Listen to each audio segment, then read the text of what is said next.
walang piyesa. Kaya nung mag-order kami nitong mga sasakyan, sinabi ko, yun ang naging problema namin. Kailangan yung tinatawag na appropriate technology.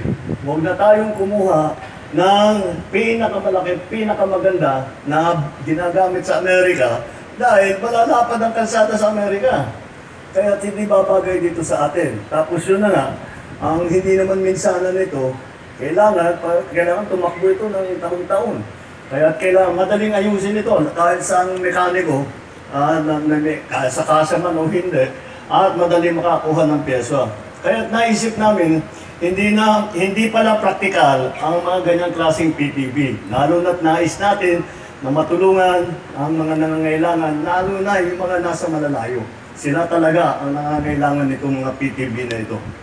Kaya nakakatiyak ako na maraming matutulungan nitong ating PTV at itong Medical Transport Vehicle Donation Program ng PCOSO.